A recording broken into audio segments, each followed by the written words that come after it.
I'm Dr. Jay Anders, and this is Tell Me Where It Hurts, where we discuss some of the big challenges in health IT and how we can solve them so clinicians can do what they do best, care for patients. I'd like to welcome everyone to the first episode and podcast of Tell Me Where It Hurts. I'm Dr. Jay Anders, and I have been in the healthcare IT community for the last 20 years.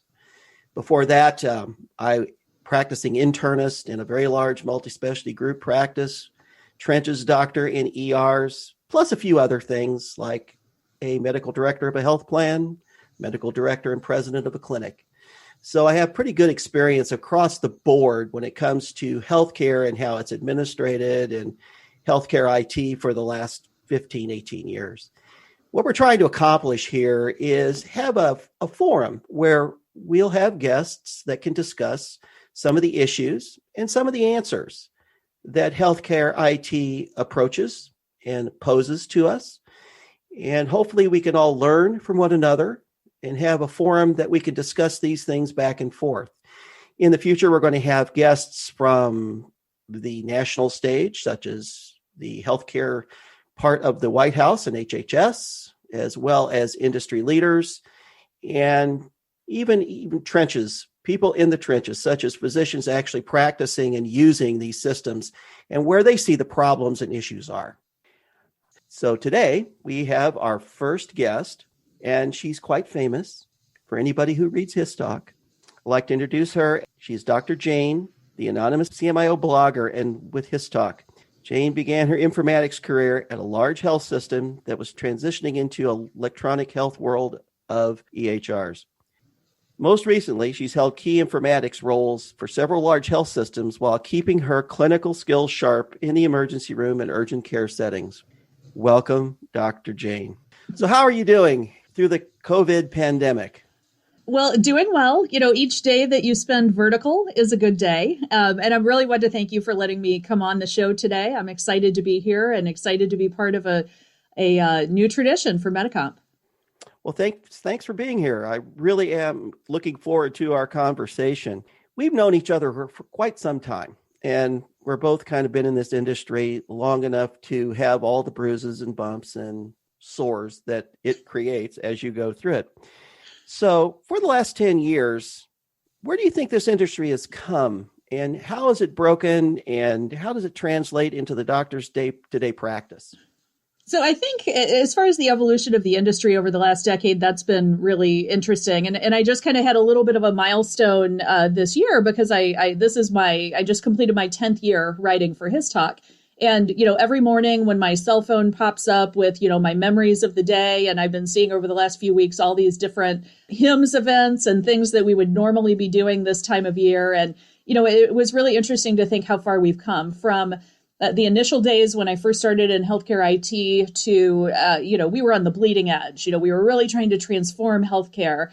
And then we had this brief moment during the rise of meaningful use where all of a sudden we had healthcare IT rock stars, you know, the Dr. Mostasharis and Jonathan Bush and, you know, all these different folks that were truly notable in healthcare.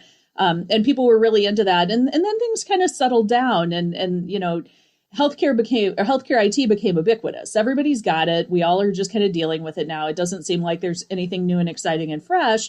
And then here comes a global pandemic.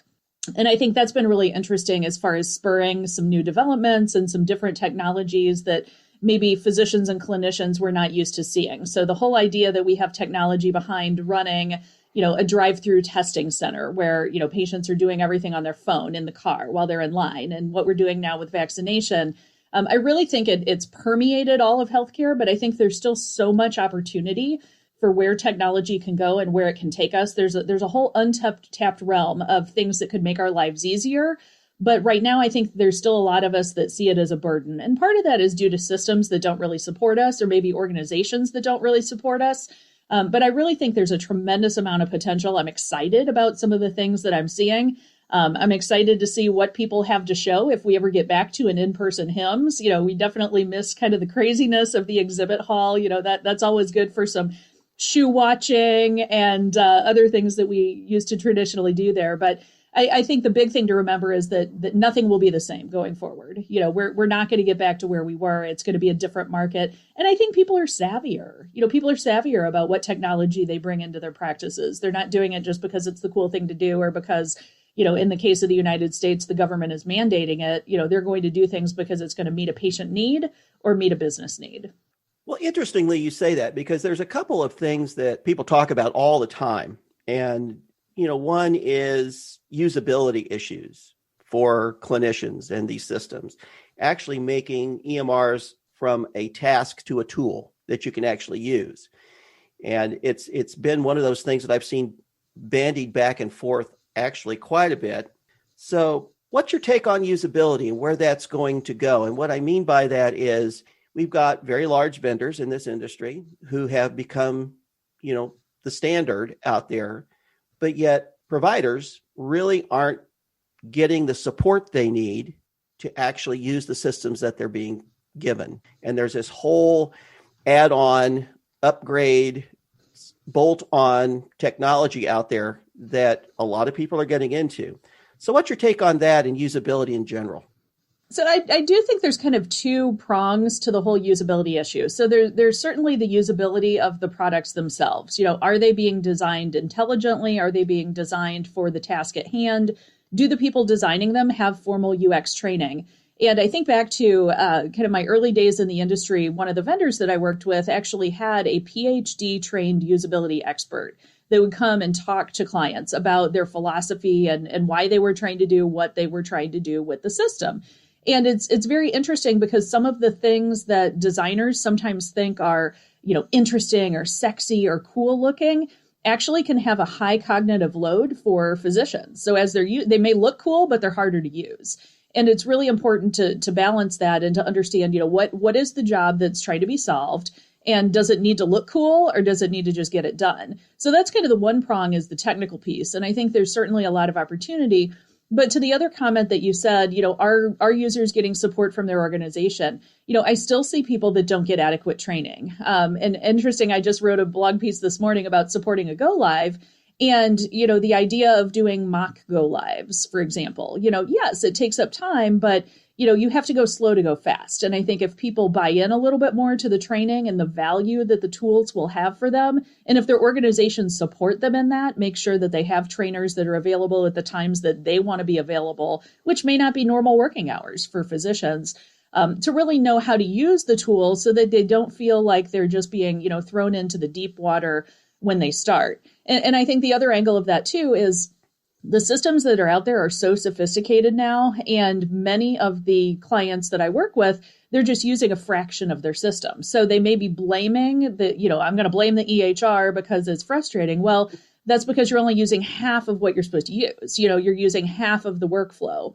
And that's where it gets interesting. So that partnership between the operational piece and the technical piece and the clinical piece, that really all has to come together. But again, I think the potential is huge. I'd love to see people truly optimize their EHRs. And COVID has kind of put a dent in that because nobody wanted to spend any money on anything that wasn't, directly supporting the COVID effort. But now that that's starting to settle a little bit, thank goodness, maybe people will start revisiting some of those newer projects that they wanted to do a year and a half ago that got sidelined that'll make all of our lives better. It's interesting because if you purchased a brand new MRI scanner for a hospital and you slid it in, the people who you bought it from, GE or whomever, here it is all set up in the room. Here's the on button, and you had no training. How would you ever use it? EMRs are the same way. If you don't have adequate training, you're exactly right. They're very difficult to use. And if you don't engage with them, it gets worse and worse. And I believe with the pandemic and these systems, we have seen more physician burnout, people leaving the practice of medicine. Now, we've had a little bit of the opposite effect. We've had the Dr. Fauci effect in medical school. So, one of the things I do on the side is I'm part of the admissions criteria screener for the University of Illinois College of Medicine. So we're getting a lot more applications because of Dr. Fauci and what he's done. So I think that's actually a positive thing for the pandemic. He's kind of risen to that. But let's talk a little bit about physician burnout. What do you think is the major cause right now of physicians saying, I'm done. I've got to get out of here. I've got to do something else. Is it risk? Is it what they're doing? Is it the complexity now? What do you think it is? So I think there's a lot of dimensions to that. And, risk is certainly a thing. And, in all transparency, my brother sues doctors for a living. So we have some very interesting holiday dinners at our family. And, there's always that, constant threat of you're going to make a mistake and, you're going to wind up party to a lawsuit or, worse than the lawsuit, actually negatively impacting a patient. I mean, that's what we really worry about. It's not the, the getting sued piece. It's the, oh my gosh, this did not go well and someone is suffering a consequence. I think there's that piece to it. I think there's the tremendous mismatch of expectations in the United States healthcare system with the different competing forces. So the payer tensions, they want us to do it as cheaply as possible. From a risk management perspective, we want to do as much as possible to make sure we don't miss anything. And then we have these constant voices that are telling us we should just practice self-care. If we could just practice self-care and be more mindful and, we'd all be better and bring in the therapy dogs during the go live. And that's going to make everything better. I think COVID has been tremendous it's very interesting because some people it's made them more burned out. And I think a lot of that is the fear of the unknown and just kind of some of the hours, in the urgent care business, I went from seeing 30, 40 patients a day to 70, 80 patients a day. And that was, you can either find that energizing or you can find that soul crushing. And some days it's one and some days it's the other. But I think a lot of it is just mismatch in expectations and kind of we all went into this healthcare situation that we thought would be, where we were going. And it's just very different now. Interestingly, one of the things that the pandemic has done for me has helped me make some additional connections with informaticists around the world. So I have a couple of folks that I speak with regularly in Australia. I have folks that work in New Zealand. And I don't think we're seeing, at least among my, N of 5 people that I talk to, I don't think we're seeing those levels of burnout in systems where the expectation mismatch is less. So, for example, in a system that's nationalized healthcare or single payer, because you don't have, you have some competing priorities, but not to the level that we're seeing here in the States. So I think that's a factor. I think always the expectation of perfection, that is a big factor. And also the expectation that we're all going to leverage technology. And don't get me wrong, I don't want to knock technology. I love technology. Obviously, I've spent the better part of my career facilitating it. But we can't lose sight of the good old fashioned touch part of healthcare and medicine. And I recently had a patient experience. I've been going through some things that happen to people when they reach a certain age. And I had to go for a diagnostic test. And I really wanted to say to the technician, who was kind of being a little sassier than I would have appreciated, I really wanted to say to her, you may do this 50 times a day, but this is the first time I've had this done. So, and even as a physician, feeling like we've lost that sense of touch, that it's all about throughput and meeting your metrics and all of these external forces versus, really being able to care about the patient in front of you. To the title of the podcast, Tell Me Where It Hurts. That's where I feel it hurts a lot is we don't really have the opportunity to do the care part of healthcare. So, it'll be interesting to see how things shake out and how the healthcare system or non-system as it is here recovers after the pandemic. But I hope we all find a little way to care more, not just about our metrics and widgets and whatnots, but about the people whose lives we're actually trusted with. That's a great segue into another question and kind of where I see the post-pandemic world of healthcare going is the world of telehealth. For the first time in my lifetime, I've actually been on the receiving end and the giving end of telehealth.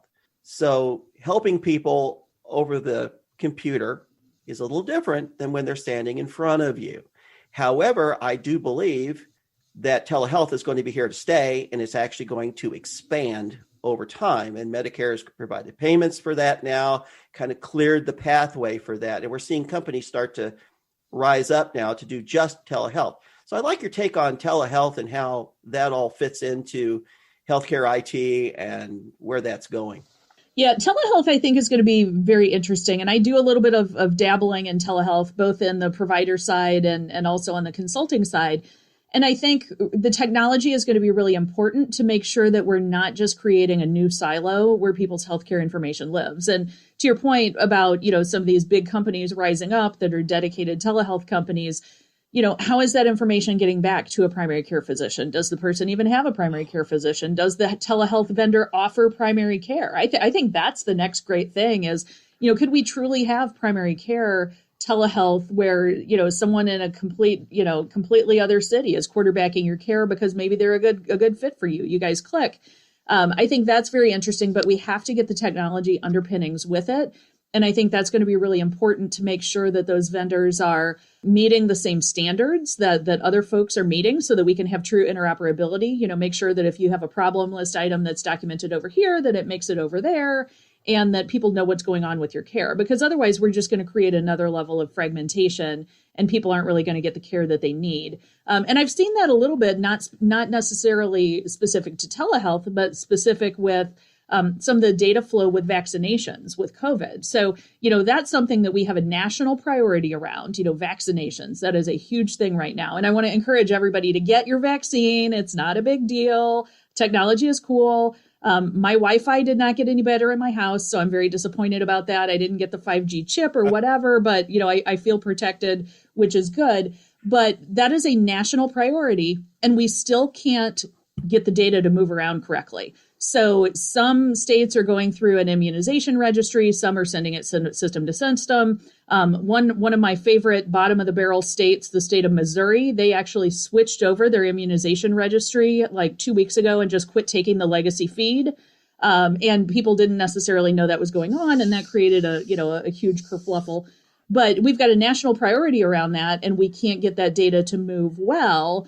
How are we handling, Mrs. Jones and her chronic allergic rhinitis and, Sally and her chronic strep throat, to get that data to move? So we have a lot of challenges in the U.S., the national patient identifier issue that no one has been willing to tackle for the last 2 decades or has deliberately blocked. We have to be able to identify those patients to move their data around to be able to allow them to receive quality care in the different venues. So a lot of work to be done. It's an exciting time to be a clinical informaticist for sure, but it seems like it should be easier. So that's another place where it hurts. Well, I absolutely agree. And it's a great segue into the whole concept of interoperability. One thing the pandemic to me has risen up in healthcare IT is the lack of interoperability. So who got a shot? What shot did they get? When did they get it? Simple things. I mean, you got me going now. So here's what's going on in my city. So I live in one of the fair states that did not do a truly coordinated situation with the vaccine. So basically, they told every patient, sign up with all the health systems and somebody will notify you. So my parents, case in point, they signed up with 3 different health systems, plus the county, plus another county in which one of them works.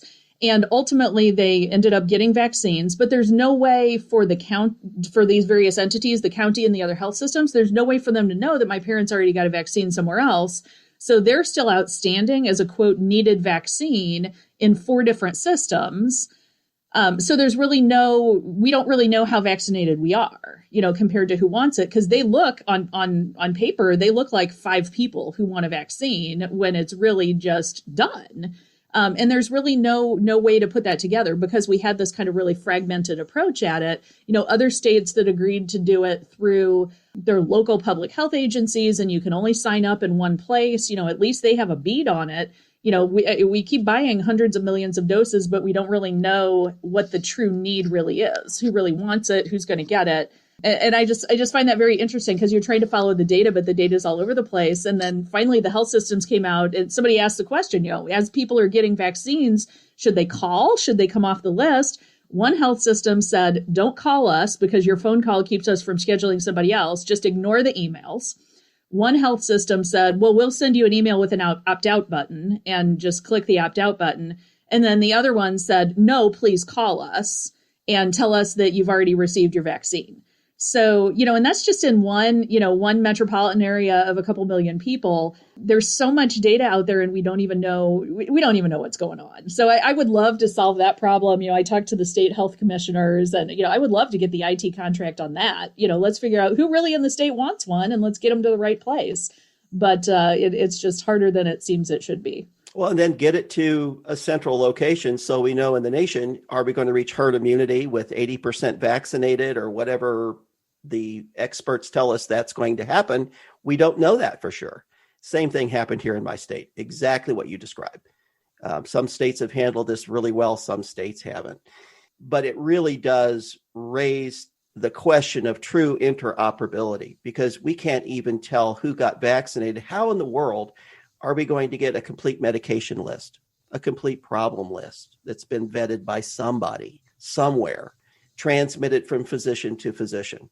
And we wonder when that's going to happen. The nation needs to start settling on standards, and they need to start settling on the pathway they want it to go. And until that happens, I don't see a whole lot of incremental progress in the interoperability world. And COVID-19, in my mind, just iced that cake. Absolutely. Everybody's on their own game. Thank you very much. And we're running all over the place. So that's a very, very good analysis. So let's switch gears a little bit. Out in the industry right now, I'm sure you've seen this, there's all this hype, and I call it hype, of artificial intelligence, natural language processing, the magic that will happen if you stick a microphone in an exam room and some computer somewhere deciphers every conversation that goes on in that exam room and produces medical information in the form of a note or whatever. I'd like your take on that, because I see a lot of talk, but I also see a lot of hype, meaning it just isn't the way to go. And it also doesn't negate the fact that as a clinician, I want to read my note. I want to know what I said. I want to know what's going to go into a legal medical record, not just everybody's ems, ahs, that's, us, and all the rest of it. So I'd like your take on that. Yeah, that's certainly something that I've been following pretty closely, ever since HIMSS 19, when Nuance really made a big deal out of their ambient experience product that they've been refining over the last couple of years. And I've been following that as it's been evolving. And I think there's a couple of challenges. There's the challenge between some clinicians really will want everything to be exactly reflected without editing. If you are in a high stakes profession and you want to document a consent conversation, you may want to make sure that everything is spelled out, in gory detail versus, a lot of us do, what we might consider small talk. But those are the moments that bond us with the patient. But we certainly don't need a documentation in the note that, asked patient about her children and how they're doing in college, et cetera. I think there's a fine line in figuring out how to fine tune that. And also the different clinician mannerisms make that very difficult as far as figuring out, who wants what and how you train that. But the one thing that I've noticed across the industry is the initial pilots they tend to choose for these are subspecialties in which the visits tend to be kind of repetitive. So one of the demos that gets used by multiple vendors is like an arthritis visit, a knee arthritis visit, or an ankle sprain visit, or something like that. And that really doesn't reflect the true complexity of what a lot of us are dealing with. Some of the opportunities in primary care, and even though I've been in the ER trenches for, the better part of a decade, I originally trained in family medicine. And some of those conversations are all over the place. And, bouncing from problem to problem, patients, especially the patients that are more advanced in age, may have 6 or 8 or 10 problems that you're covering. And you're not really addressing, when you're talking about their weight, that goes to their diabetes and their hyperlipidemia and their hypertension and everything else.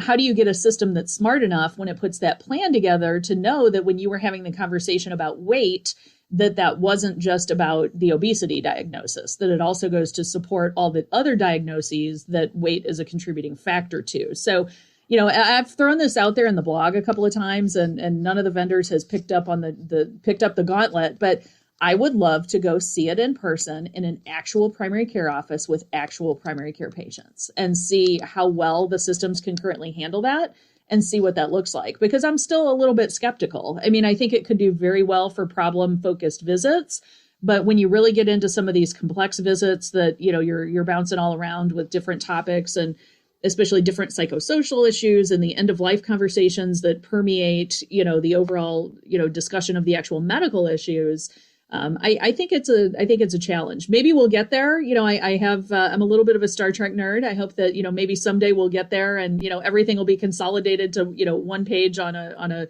tablet that's handed from person to person, but I think we've got a ways to go. Interestingly, the interview recently with Judy Faulkner at Epic, she said she thought that Epic was at least a couple years out before being able to have it embedded. And I really appreciate her honesty and transparency on that.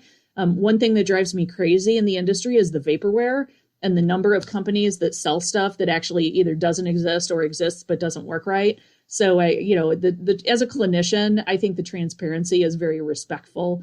Because we don't want to be snowed. We need to know if it's going to work and what it's going to do, and not have to figure it out after we bought it, that it's not what we thought we were getting into. Yeah, one of the problems I've had with colleagues is you get really one shot. And if they put something in and it doesn't work as advertised, sometimes it just gets turned off and that's it. You're done.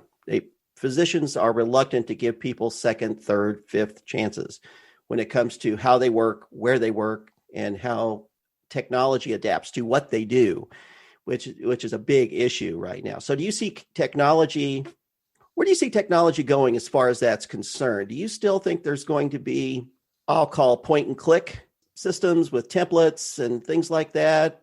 Or is it going to go pure NLP? Let's figure it out on the backside, or you see a mix of that?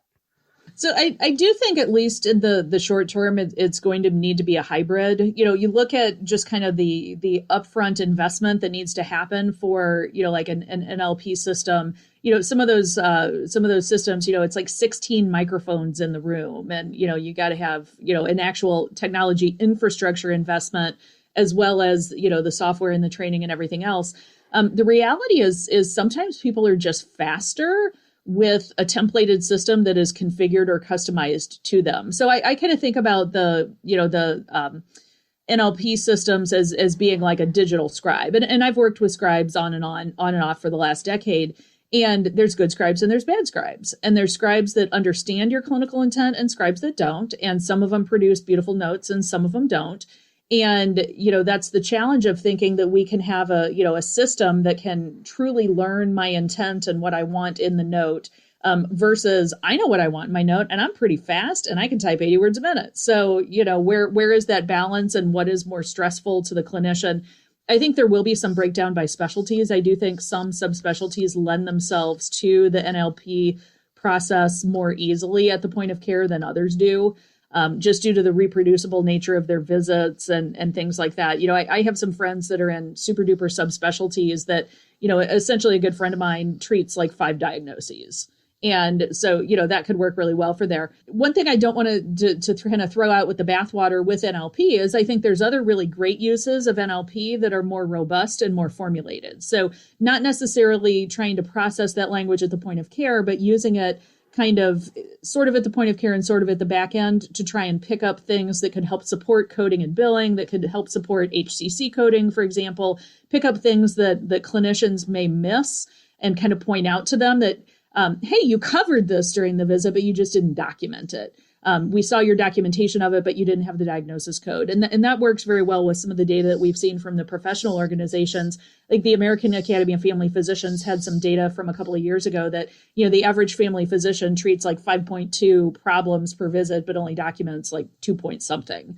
So, if we can use those things, those are a little more predictable, just to gather those problems. But I think really reflecting the note, I think it's going to be a hybrid approach for a while. But I'm hopeful. I think there's a lot of smart people out there working on the problem. The question is, how profitable is it going to be, and how skeptical are end users going to be?